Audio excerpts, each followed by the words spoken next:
TCU wide receiver Jack Bech is going to be one of the biggest risers at the wide receiver position in the 2025 draft class. After a great week in Mobile, winning the MVP of the Senior Bowl game, people are going to go back to his tape, and that's what this is for right now. He is one of the best competitors in this class, not just a wide receiver, mind you, but the entire class. He catches everything that comes his way. So let's dive into the tape and talk about what makes this player different from the rest of the receivers in this class. And it all starts with his competitive nature. Right here, he comes a little bit of a yo-yo motion. Motions in, comes back out. They throw him the football on fourth down, and he does not go down. He adjusts to the football down and away from him. That's one of the things that you love about Jack Bech. Even though he has smaller hands, he has some of the toughest and strongest hands in this class, and you love the competitive spirit after the catch. I'm going to try and score a touchdown, even if this is just a fourth down, me trying to get a first down instead. I get a little bit of a block from my receiver on the outside. I come around him, and I'm doing what I can to put this in the end zone. Anybody that can get around me, please come push. We are going to try to make this thing happen. 81 comes in, tries to help push the pile along too. That's the competitive spirit that he brings to every single position that he comes in at. And wherever it is, outside, inside, it does not matter for Jack. He does a fantastic job wherever he's lined up. And the competitive nature isn't just after the catch, it's at the catch point. He has those strong hands. He'll come up, he'll go get it, he'll take a hit, he'll bounce off, and he'll find a way to get into space. And that's what I love about this play right here. It's not supposed to be this type of a catch, right? He's just doing a little quick slant, and the quarterback's supposed to put it on him, right? Timing, all of that being said, he comes in, little quick slant, little hesitation at the top of your route. That's another thing you're going to find with his game too. Tons of different release packages, very good in the stem, manipulation tactics, all those things. This ball comes out high. You can tell by the way that the quarterback jumps up off the ground, right? He's like, oh no, I didn't mean to actually do that. But that's what you see from Jack Bech, who goes up, catches that football, knows he's going to take a hit in the process. A guy who's very good on the over routes, the dig routes, going over the middle of the field, down the seam, knowing that he's going to take big hits. As a former tight end, turned wide receiver at 6'1", 212 pounds, he's not a problem. He's not going to care about getting hit by some of these receivers. And that's one of the areas that you really love to see from the competitive nature, right? The ability to go make contested catches, to elevate, to find that football wherever it is in that catch radius and come down with the football, find himself some space, and then get into it. He's going to be very alignment versatile as well. He lined up a lot on the outside for TCU. Now, do I think he's going to be an X receiver at the NFL? Maybe not permanently. You're going to see some of the things that aren't really the best qualities about him show up at that X position. But overall, he's going to be a very good big slot and a condensed receiver, in large part because he's very physical. And we talked about his competitive nature. Now, this isn't the most competitive block in the world, but he's going to come down and he's going to help seal this off, because this is coming around once again here on the little end around pitch, sweep motion, and then boom, there it is. He just wants to make sure he's part of the block. Now, there are far more competitive blocks on his tape, and if you really watch him in Mobile, he's more than willing to be one of the guys that will fight for every single rep. He'll do the dirty work.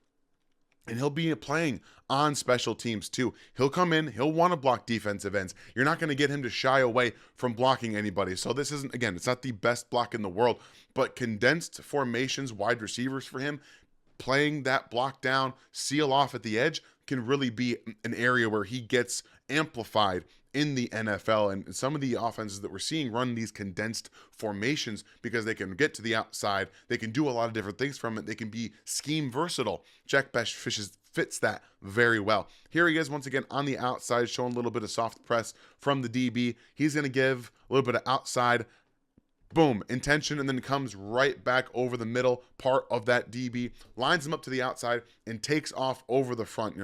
Back a little bit too far there, sorry. But again, this is what you like. The release packages. He has a lot of different moves. This isn't a hesitation release. It's a speed outside where he really sells that intention with his shoulders. You're going to see him turn his shoulders to that outside right here. Really put his head down like he's going to try to get upfield behind that DB. Really forces him to get out that way, right? So he's going to take off with speed, force that DB to overcorrect, and when he knows he's going to overcorrect, he comes right back in front. Boom, a little bit of hand usage, and then he's open right up the seam there. And again, competitive after the catch. He's not going to go down on first contact all that easily. He's going to find ways to wiggle into space, get after it in yards after catch. But overall, like, he's not going to be the Tyreek Hills where he's jumping back and stuff like that. He's 6'1", 215 to 212 pounds. He's going to bounce off some tackles, and he's going to get into space. That's what he does very well. But that short area quickness, it does give him some different release variations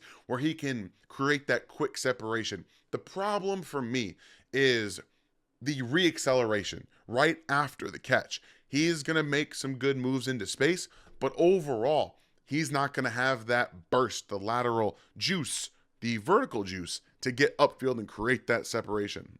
From the quicker and more agile DBs, like right here at the bottom of your screen, he's going to do a nice job of creating that initial pressure, that initial separation, with a little bit of a hesitation move. Outside, boom, inside, where he just can't burst past that DB. And then he's forced into thinking he has to do a little bit more at the top of the route. So here again, you're going to see him come out, push off that DB just a little bit. It doesn't do the job initially. You see, he's still squared up with this guy, so he wants to now come inside and burst by him. That's where he doesn't really have that juice, right? He doesn't have that lateral step where he can release outside and then come up with that speed, with that curvilinear acceleration and clear the DB. So with that physical part right here from number one, he thinks that at the top of his route, he has to give him a little bit of a hesitation and a two-way go, right? I can go this way, I can go that way. But unfortunately for him, he gets caught right at the top of the route. Now, they call this pass interference, which I don't agree with at all. I think that the DB was just in fantastic position and Bech was running into him. They're allowed to be in that space. He's not doing anything to inhibit the catch because he eventually turns around. Bech just kind of runs into him. So from a juice post-release standpoint or post-move standpoint, on top of the route breaks, things like that, he doesn't have that lateral explosion that you want to see from him, but he is really, really crafty in the short to intermediate game, and that's going to allow him a lot of different variations from being able to play outside and still defeat press, but be more of a quick game guy at the NFL level unless he's faced with off coverage, and that's what you want him to be at because he can do a really good job in zone. With that off coverage, you see he does a fantastic job locating space, understanding the route concept. With, when we see route concepts, right, you get a player out into the flat, he's going to come up here and just kind of release into space, but he also understands that with this linebacker, he's going to be coming down. So this area of the field is going to be wide open. So you've got flat here from tight end coming out this way initially. That defender comes up underneath. The running back's going to release out to the flat as well and just kind of give you motion, right? So 29 doesn't see Bech getting into that space until it's too late. And that's one of the things he's going to do very well at the next level. There's so much zone played, and he has a very good, distinct understanding of where those defenders are going. I've got outside leverage, understanding, this guy right here is outside player. This number 29 comes downhill, and then I have these two players here. I'm just going to settle right here and then let my quarterback know, look, I'm open. Let me know. I got this. And then he's going to catch that football and get upfield. So that's another really big area of his game that translates being able to defeat zone coverage in multiple different ways with releases, with just stopping in zone. You want to see that consistency continue to flow through his game because he can be a very impactful player at all different levels. And here you've got a little bit of a condensed formation from TCU in a stack formation. And this is where you love to see the adjustments, right? He adjusts his route just a little bit here into that space, but then he gives the quarterback a little bit of heads up. Look, I'm open. There's one thing about this that I really appreciate. So he's coming out, release, vertical release. One, you notice a couple of things here. There's nobody really into the middle seam part of the field, right? Like this area is wide open, which again, understanding that pre-snap and post-snap adjustment process is very important. And Jack does a nice job again, just running this little skinny post right here into the seam. And as a tight end, again, not afraid to go over the middle of the field because even if you're going to get hit, he's got those strong hands. He does not fumble the football. He doesn't drop it really. He makes really good contested catches, but he can adjust this right here. Nice job understanding that I'm going to be right into this area. And then the post-catch, ability. He is not the quickest guy in the world. We talked about it. The juice, the lateral explosion isn't really there.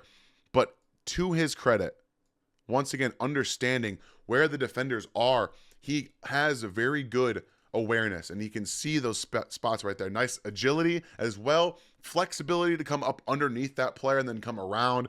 You don't usually want to see them jump downhill and get backward and go uphill, but overall, he's got such a good understanding of space that he can get away with it from time to time. It's not going to be able to get away with it a ton at the NFL going backward, but I do think what he's able to do from a yards after the catch perspective will translate specifically into space. Just with how he understands it, he can see it and get in and out of it very, very quickly. And when you combine his ability with the yards after catch stuff to his nuanced route running ability, he does have a lot of quality traits that you're going to be looking for at the NFL level, combined with his compete ability. And that's really what it comes down to. His versatile alignment ability. He's going to have that big slot area, and this is where you really like to see him work. Double moves, they do a good job at TCU of sequencing his curls, and they combine them with double moves. And then we've seen some slants, some quick slants, some the little skinny post, things like that. Here again, against space, he's going to give a little outward motion and then boom, right to the post, down the field. And he's got fantastic hands. He will catch everything near him, and he does a good job of moving defenders out of his way. And then he really is an underrated ball tracker. We saw at the Senior Bowl that catch he made on an underthrown ball on the flea flicker from Jackson Dart, where he had to go make that play. He had to adjust to the football down the field. This is one where it's thrown on the money, and he does, again, a really nice job not slowing down, and he's able to catch this football out in front of him, just corralling it with his hands there. Nice away from his body basket catch with two defenders right behind him, and he doesn't fall down until he gets into the end zone. So he's going to be this multifaceted threat for an offense. He's not going to be a number one, but he's going to be a number 3 and number 2, possibly at the NFL level. And with all the different things that we're seeing in the NFL, the resurgence of the run game,